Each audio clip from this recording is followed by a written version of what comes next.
going on, guys? Michael back with another awesome episode. This is a video I've been wanting to make for a very long time.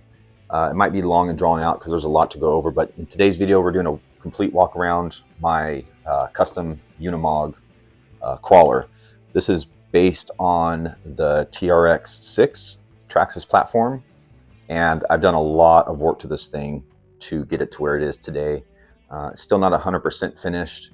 I still have some tinkering to do with it, but yeah, this is an amazing rig. It crawls, its capabilities are out of control. So I'm going to show you guys everything I've done to it. Try to, if I can remember everything I've done. I've done a lot to it over the last probably year and a half or so, and I worked on it heavily for probably 6 to 8 months, just, you know, trying to get everything done. So yeah, let's jump into it, guys. So as you guys can see here, this is a 6x6 crawler. All the shifting servos are stock in this thing. So this has the 2-speed transmission with the locking differentials front and rear, which is a really cool feature of the truck. It's a lot of fun to play around with those different locking mechanisms to see the different capabilities and how it increases the performance in certain applications. It's just a lot of fun. It's a cool feature to have on the truck. So the drive lines and everything, we're going to get into that and all the modifications that I've done to that stuff. But we'll kind of go from the outside in when we take a look at it. So as you can see, this is a Unimog body with a flatbed trailer here, or flatbed that I made. And this is made, the railing here is made out of ABS plastic. So I took sheets of plastic and cut this out here. And then I went and got some little wood slats. This is like 1-inch little wood slats, and I just kind of glued them in there. There is a little bit of ridge on it. So this came out pretty good. I was pretty impressed with this, the way it came out. The body here is a Tamiya Unimog body. I'm sure you guys are familiar with that. And I took the body and I cut the back bed of it off, and then I integrated it into this bed here. And that was quite the chore. That's one section I need to do more work on because if I'm crawling, I pretty much have to run my winch cable all the way around the body and hook it back here on this. And that's because of the way that the body's mounted on here. We'll kind of go over that in a second here. As you can see, the body is weathered. This was the first time I did a weathered Lexan body, and I think it came out pretty good. Get a lot of compliments on it. All the interior is 3D printed, and the floorboard in here is parts of the bed that came with this body. And I 3D printed the seats and the dash and the center console. I want to get a driver for it. You know, I'd like to get a driver for it, and then the interior would pretty much be done. But yeah, I need to work on a latching system for this. I need to put some kind of latch system here on the racks here. And speaking of the racks, all the racks are 3D printed, and this back section toolbox slash thing is all 3D printed. The jacks and everything are printed. The little chainsaw in here, gas tanks all 3D printed, and this one's coming off like the other side came off. I lost the other side crawling. I was doing some night crawling. Quite a bit of 3D printing on this, and there's a little bit more underneath here that we'll get to in a minute. But yeah, so I got some, you know, luggage things, and these were 3D printed also, the shovel and the axe. And typically I have the shovel and the axe kind of hanging up back here, but these 3D printed mesh sections here, they tend to bend and fold over time. So I took the bungee cords off for now, for the time being, and just kind of lay these in there. But when I crawl, I usually have bungee cords that go across here to hold these down. And I believe in this one here, yeah, there's a winch anchor that I just kind of homemade out of a hook or whatever.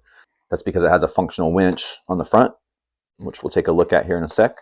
So yeah, we'll take a look now. We'll crack this body open, take a look at it. What I did is I drilled 2 holes in the front here, and I put protruding screws, like 3mm screws. And then in here, there's magnets. So this kind of clicks down. In fact, yeah, one of the magnets came out.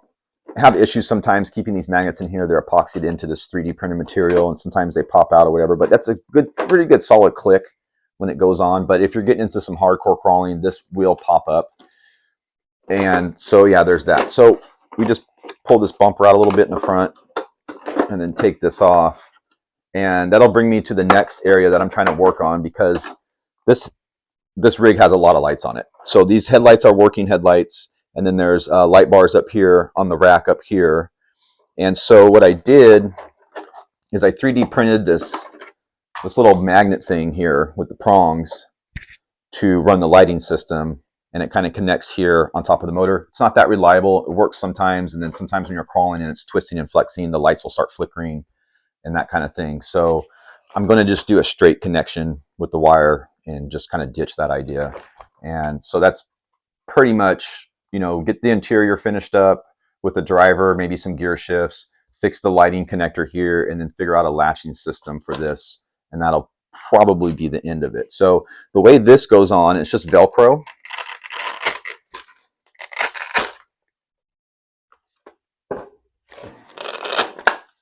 And that just pops off. And you'll be able to see under here, I just kind of beefed up a little areas here to where they protruded down further to get the level correct. And then I just put some Velcro strips here on top of these fender wells. And then there's a larger Velcro strip here for the center section here. So as we pop the hood, we can see in here, oh yeah, the 3D printing more on the outside. These little Optima batteries are 3D printed. And this side cover here is 3D printed. This is, I designed all this on Tinkercad, I think it is.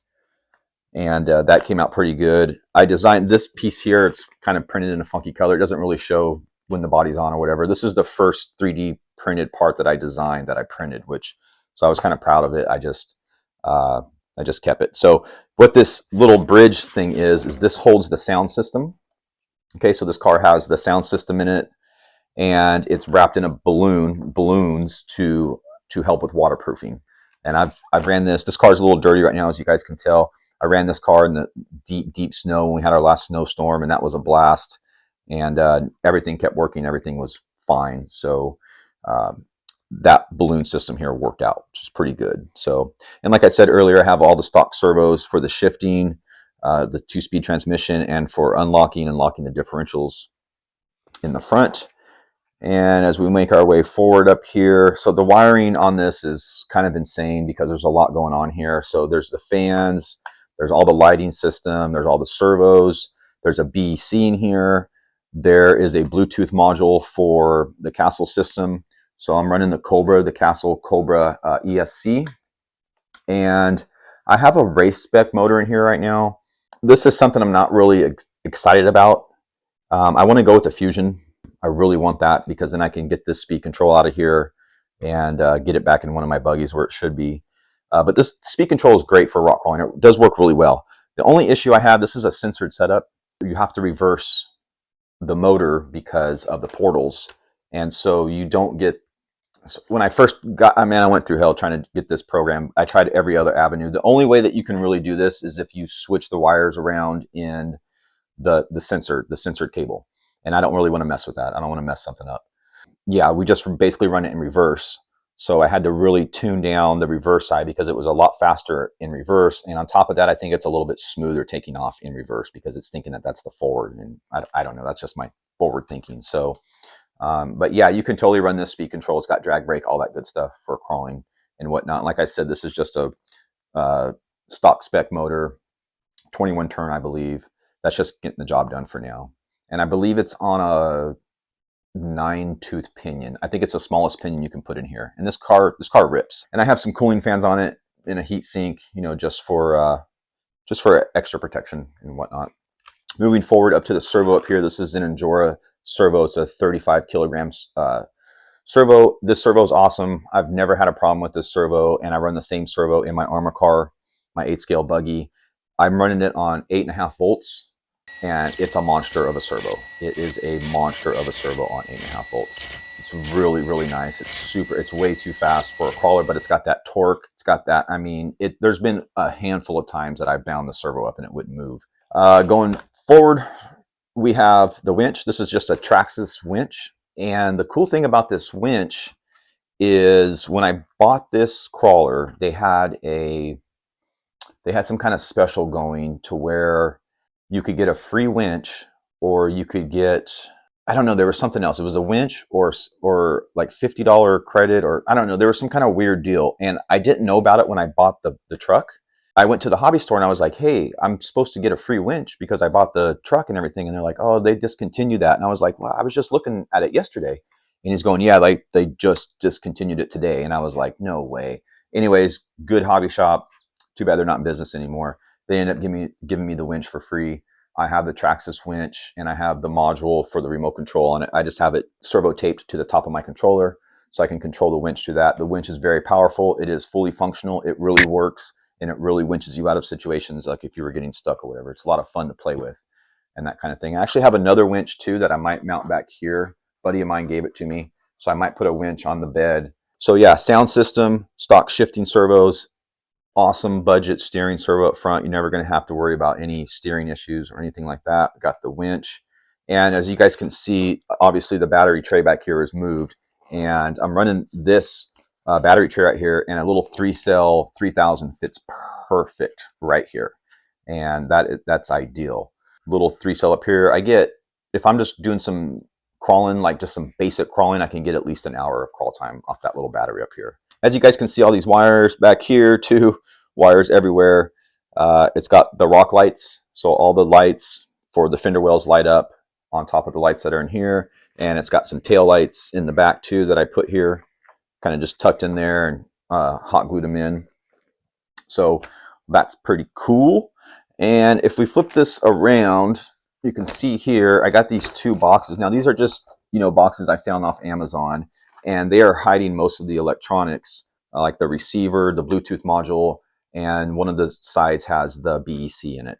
I'm doing the best I can with the wiring. The wiring's crazy, as you guys can see. So that kind of covers the top layer here. So if we get down, we flip the car over, this is where a lot of the upgrades that I have, you can really start seeing. The diff covers I just painted. Wasn't going to buy the diff covers. Maybe at some point I will. They're kind of getting scratched up or whatever, but whatever.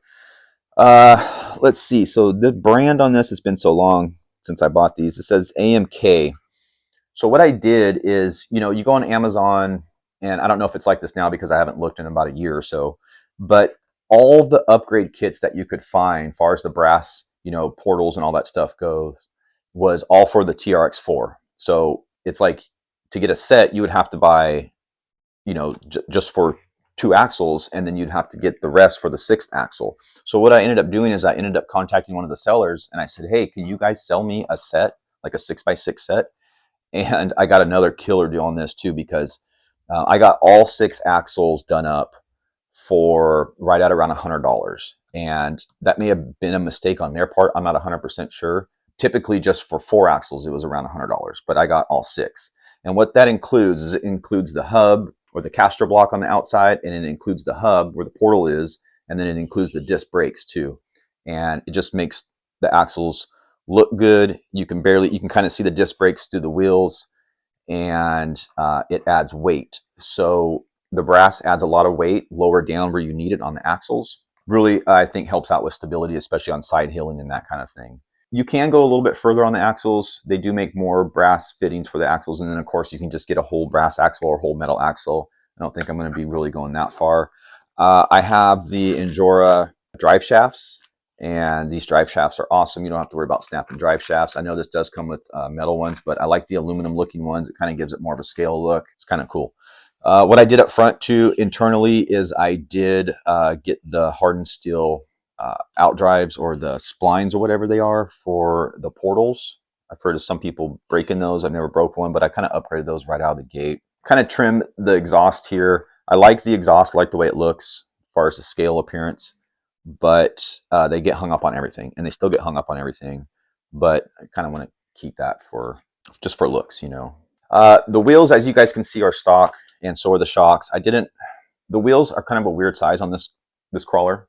And I know you can extend the back axle out a little bit to kind of get around that, but actually, they're Mercedes wheels, and they go perfect with the Unimog kind of like a retro mod. That's kind of what I was going for with this build. I think it works out perfect. So I'm going to kind of keep the stock wheels for now. This thing is a beast when it crawls, so I can't imagine what it would do with good tires. Even that being said, these tires aren't that bad. This bumper up here with the shackles on it is just a cheap Amazon bumper. And I think it was, if I remember right, it was kind of a pain to mount this winch, but I think I had to drill some holes and relocate it and that kind of thing. So this has been an awesome build. This is a totally capable crawler on top of the way it looks and the way it drives, and it gets a lot of attention when I bring it out. And yeah, hope you guys enjoyed this video. And if you guys have any questions or comments about how I did this or what I did, you guys can post down in the comment section below down there. Until next time. Okay, we're doing a speed test on my 6x6. Low gear first.